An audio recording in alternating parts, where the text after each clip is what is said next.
Well, we're going to start out with our mission statement. If you have our cards, if you've seen those, if you get our letters, if you get anything on there, you're going to see with our cards, it just has our mission statement on it. Hillside Community Baptist Church. It says, reaching lost and teaching the found.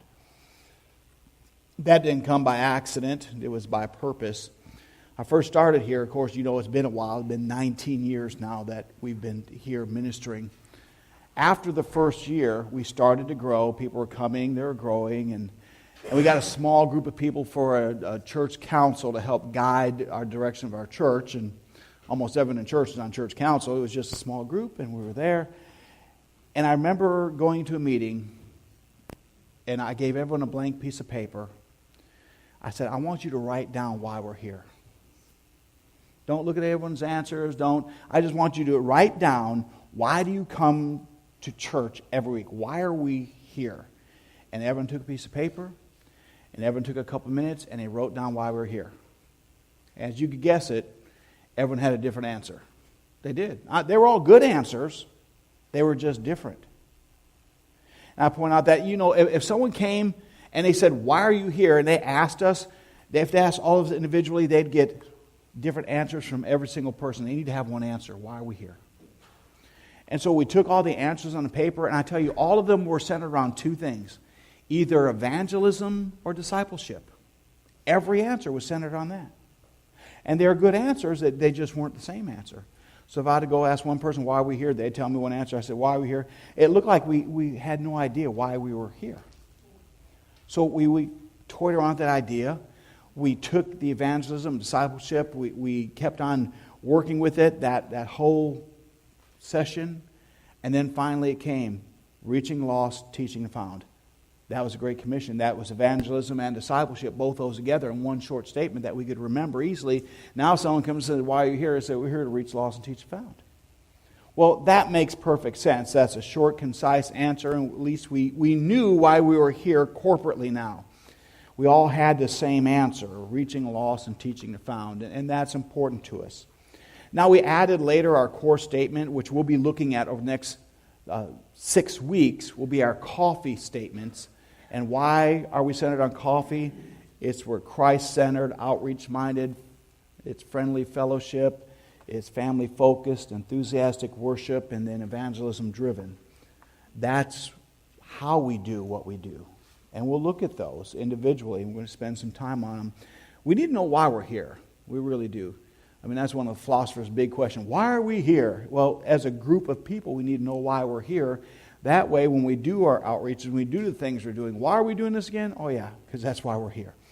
That's part of our theme. That's part of our coffee. Matter of fact, when people have ideas and they suggest, how about this? How about that? Well, we ask two things. Does it fit with our focus statement? Is it here to reach lost or teach the found? And does it fit in our coffee theme? Because if it doesn't fit with why we're here, why do we start doing a whole bunch of things just to do them? Doesn't make any sense. If it doesn't fit into why we're here, why we exist as a church, do we really want to start doing things that aren't central to why we're here? I would hope not. I think that's how some churches get off point. They get off focus. They start doing all these things and they forget why they're even doing them. They don't even know why they're there. They just show up and start doing certain things or not doing certain things, and they really lose contact. Well, our first act of demonstrating why we're here, after we came up with that theme, reach lost, teach found, said, okay, great. Now we know why we're here. What are we going to do about it? And we started talking about what we could do, and this great idea came up. They said, why don't we throw a party for the grade school across the street? It was right around Valentine's. It was January. You said, well, that'd give us, about 3 weeks, a month to plan a nice party. We could go throw a Valentine's party for the grade school across the street. That's a great idea if they'll let us do it. We thought that would be great. We'd be reaching lost. There's kids over there. We'd like to invite the church and reach their parents, so we did that. We went over, first of all, we had to go get permission from the school. We'd never done it before. I walked over there I drove over there and came and knocked on the door and got to meet the principal and said, listen, I'm pastor right across the street, and we just want to know, can we throw a Valentine party for the kids here? I said, Valentine? Yep. Whenever you'd let us do it. They said, well, it would have to be after school. I said, yeah, it'd be a faith-based party. So, and he helped me with that. He was very open to it. Mr. Finney was his name. I don't know if any of you remember Mr. Finney from Eastside. He was there.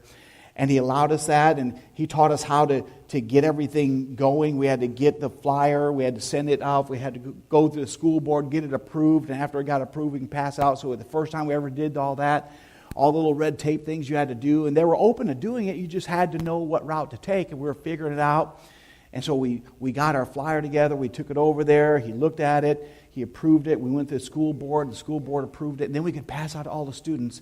We had like over 200 kids come to our party, which was great. I mean, for a first party, it was really good. That's what we had to do. We went through all the different steps that he had. The invitations were sent to children. I went over to Hernando Christian Academy. I don't know if I was teaching at the time or not. I think I was bivocational. I might have been there in between or just had done that.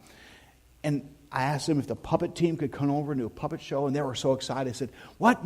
We get to come into a public school and do puppets and tell them about Jesus? I said, yeah, absolutely. We already got approved, so you can come. So they got to come. The kids were excited. They got a chance to share the gospel, because usually they just go to the churches and other events where they save people there. They didn't get to go to a grade school before, so they're excited about that, to come and share the gospel with the puppet team. Then we got all the heart-shaped cookies and red fruit punch, where I figured after we found out the red dye is not good for everyone because they get real super hyper sometimes, and woohoo, praise the Lord. Some of the kids got really excited. So we had to tone that down next time, but we had to figure things out. Anyway, we had over 200 children come and hear about John 3:16. For God so loved the world that he gave his only begotten Son. Whoever would believe in him would not perish but have everlasting life. Do you know some of them never ever heard that before? Some of them never have been to church. And because a group of people decided why they were here, got together and said, let's just go tell other people why we're here. It happened. Now, it was just a small group of people that made it happen, our first party, and we're actually kind of surprised that we had that many kids show up to our party. We're excited about it. And we did Christmas parties after that. We had over 500 kids at one Christmas party. It was crazy. It was completely packed out because everyone got... But we do the outreaches, and we started figuring out how we could reach out to people in our community, how we could tell people about Jesus. And we know that the younger the people are that hear the gospel, the higher percentage of it will be that they'll receive it. The older they get, the percentage lessens. But children, when they hear the gospel, they believe it. Maybe that's why Jesus said, unless you become like a little child, you can't enter the kingdom of heaven. Because they believe it. They hear the gospel. They understand it. They know they've done things that are wrong. They know that they've sinned. They know that they need to be forgiven. We explain Jesus Christ to them, that he's the only one who can take away their sins. And a bunch of them prayed to receive Christ. And it's hard to follow up with kids. You can have direct contact with them. But that was our first outreach, and we're excited about it. So we started with a small handful of faithful believers that want to do something other than just come here and meet and reach out in our community. And we started that way. Well, we figured out why we're here and started acting on it. And you've probably been involved in some of our outreaches with us if you've been with us long enough. I mean, we have... Of course, the Road to Bethlehem, what we've been doing for a number of years at Wiki Watch, where we have sometimes over 2,000 people come through on the weekends, and it's a great event, so we get to go out in the community. And we started it here, once again. We just said, let's do something for Christmas, and we planned it out, and we started doing it at Hillside, and Wiki Watch heard about it and said, could you come do that here? We said, let me think about that. How many people come through? Oh, we have more than 5,000 come through. So I think we could figure that out. So we did. We did our Easter sunrise services for a number of years at Sherman Hills Golf Course over there, and another outreach we did. We've set up at different events in community, chamber events, other events that would allow us to come and set up a tent. Sometimes they're free, sometimes we paid for them, but they'd allow us to do that. And some other things we've done, Trail Life and American Heritage Girls. Matter of fact, some of our families are gone right now because they're with Trail Life at a camping trip they had this weekend. Think, where's so-and-so and so-and-so? Well, they're out camping with our group. They're there. They're having their service this morning out in the woods. And we're glad to do that. And then our sports ministry, those have been involved with that over the years. And That's been a new ministry we had, but it's all these outreaches, and it's all centered on, we understand that we're supposed to reach the lost and teach the found. That's our primary purpose. That's what Jesus challenged us to do. At the very end, when he gathered all his believers together and he wanted to talk to them, he gave the Great Commission. Before he ascended to heaven, he said, I want you to remember something. I want you to go do me a favor.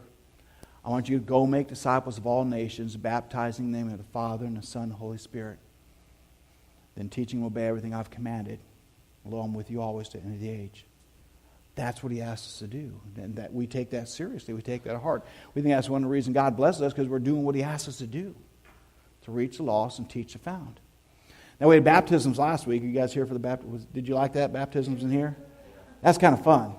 Matter of fact, we already got some other people that came and said, Pastor Joe, can I get baptized?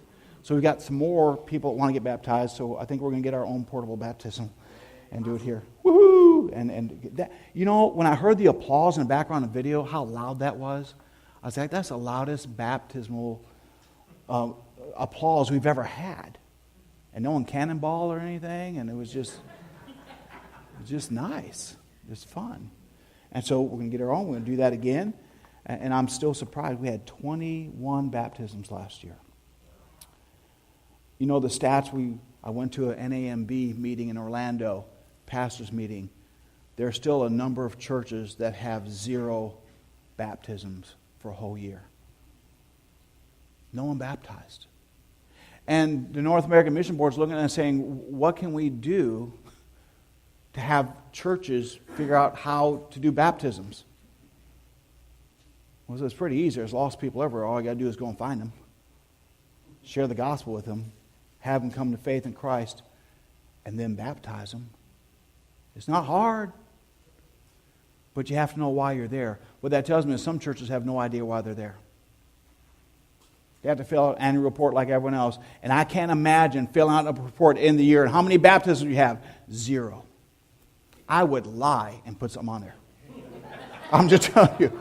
I'd get my dog and give him a bath and call it a baptism if I had to. Someone's getting wet. That teddy bear would be a prime candidate. Where's Tori at? Someone's getting wet. I just can't imagine filling out that report and having 0 baptisms for you. You had 365 days and you couldn't find anybody? Really? That should bother us. It's bothering them, and they're trying to figure out what to do about it. And I've made some suggestions, and they've asked to meet with me in the past, and I hope that one of the things I'd like to do here is to have a small church evangelism conference. If you're in a small church, how can you do evangelism? Well, we do it here all the time. We're a small church. We do a lot of evangelism, and we have a lot of different ways to do it. And we can help other churches change a 0 to a 3 or a 5 or a 10. We could help them do that. We'll have to plan accordingly and set it up, but I'm excited about the possibility of it. We have more things coming up. Game night. If you guys come to game night, bring another family with you. Say, hey, we're having game night at our church. Why don't you come with me? Just bring someone else who doesn't want to come. Your church is doing a game night? Yeah. Why? Because we like people. We like having fun. That's what we're doing.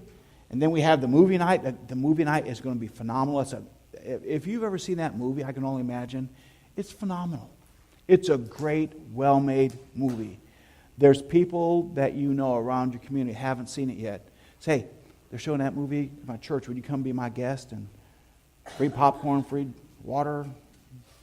Bring them with you.